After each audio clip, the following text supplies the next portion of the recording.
লাখো লাখো মানুষের ঢল নেমেছে জাতীয় সংসদ ভবনের দক্ষিণ প্লাজায়। ইনকিলাব মঞ্চের মুখপাত্র শহীদ শরীফ ওসমান হাদির জানাজায় অংশ নিতে এই মানুষের ঢল।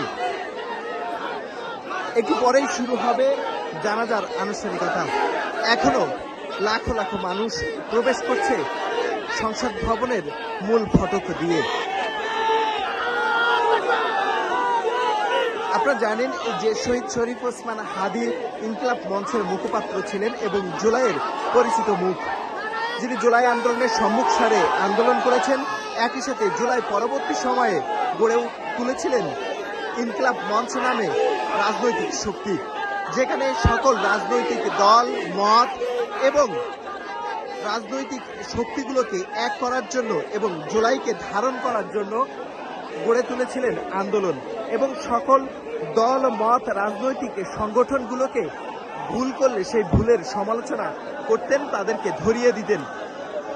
সেই শরীফ ওসমান হাদি গত 12ই ডিসেম্বর দুর্বৃত্তের গুলির আঘাতে পুরানো পল্টন এলাকায় গুলিবিদ্ধ হন এবং তারপরে তাকে সেখান থেকে নিয়ে যাওয়া হয় ঢাকা মেডিকেল কলেজ হাসপাতালে, সেখান থেকে নেওয়া হয় এভার কেয়ারে।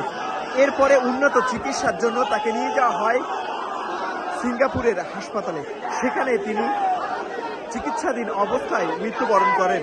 এরপরে গতকাল সন্ধ্যায় অর্থাৎ শুক্রবার সন্ধ্যায় তাকে ফিরিয়ে নিয়ে আসা হয় বাংলাদেশে। তারপরেই তার যে প্রিয়জন স্বজন এবং সর্বোপরি সারা বাংলাদেশের মানুষ তার জন্য কেঁদেছে, দোয়া করেছে এবং তার জানাজায় অংশ নিতে লাখো মানুষের ঢল নেমেছে। সেটি আপনারা দেখতে পাচ্ছেন। কিছুক্ষণ বাদেই শুরু হবে জানাজার আনুষ্ঠানিকতা। ইতিমধ্যেই দক্ষিণ প্লাজার যে সামনের মাঠটি জাতীয় সংসদ ভবনের, সেটি কিন্তু কানায় কানায় পরিপূর্ণ হয়েছে। প্রধান উপদেষ্টা প্রবেশ করেছে মাঠে ভিতরে এবং উপদেষ্টা মণ্ডলী সহ বিভিন্ন রাজনৈতিক দলের সিনিয়র নেতা কর্মীরাও প্রবেশ করেছেন।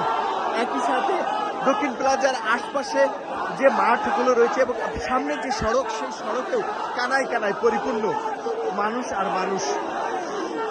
আপনারা জানেন এখান থেকেই তার জানাজা শেষ হয়ে শরীফ ওসমান হাদির কফিন নিয়ে যাওয়া হবে ঢাকা বিশ্ববিদ্যালয়ের এরিয়ায় এবং সেখানে কাজী নজরুল ইসলামের সমাধি স্থলের পাশেই সমাহিত করা হবে শরীফ ওসমান হাদির মরদেহ।